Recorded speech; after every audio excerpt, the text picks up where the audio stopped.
ഇപ്പം അരുണിനെ പറ്റി പറയുകയാണെങ്കിൽ അരുൺ നന്നായിട്ട് പാട്ട് പാടും. അരുൺ കുറേ പാട്ടുകൾ എനിക്ക് പാടി തന്നിട്ടുണ്ട്. എനിക്കെന്നാലും ഫസ്റ്റായിട്ട് അരുൺ പാടി തന്ന പാട്ട് മുൻപേ വാ അൻപേ വാ ആ പാട്ടായിരുന്നു. അതെനിക്ക് ഭയങ്കര ഇഷ്ടമാണ്.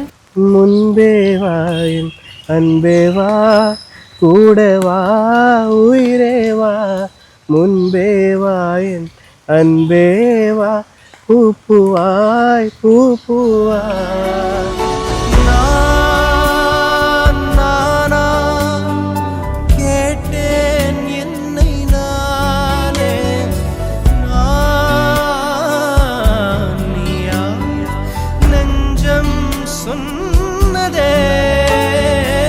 പറ്റി പറയുകയാണെങ്കിൽ ഞാൻ മുന്നേ വർക്ക് ചെയ്ത സ്ഥലത്തു നിന്നാണ് അരുണായിട്ട് പരിചയപ്പെട്ടത്. അന്ന് എനിക്ക് മനസ്സിലായി എനിക്ക് എൻ്റെ പാർട്ട്ണർ അമ്മു തന്നെ ആയിരിക്കുന്നു. എൻ്റെ സെയിം വൈബ് തന്നെയാണ്. എൻ്റെ ഫസ്റ്റ് റിലേഷൻഷിപ്പും ഞാൻ ആദ്യമായിട്ട് എനിക്ക് ഇഷ്ടം അമ്മുവിനോടാണ്.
കണിച്ചിലെഴുത്ത് വീട്ടിൽ മണിയുടെയും സിന്ധുവിൻ്റെയും മകൾ അമൃതയും വാഴക്കാല ഇച്ചുംപേട്ടിൽ വീട്ടിൽ സെൽവരാജിൻ്റെയും മേരിയുടെയും മകൻ അരുൺ വിജയൻ തമ്മിലുള്ള വിവാഹം സെപ്റ്റംബർ 7-ാം തീയതി വാഴക്കാല സെൻറ്റ് മൈക്കിൾ ദേവാലയത്തിൽ നടത്തുവാൻ തീരുമാനിച്ചിരിക്കുന്ന വിവരം സന്തോഷപൂർവ്വം അറിയിച്ചുകൊള്ളുന്നു.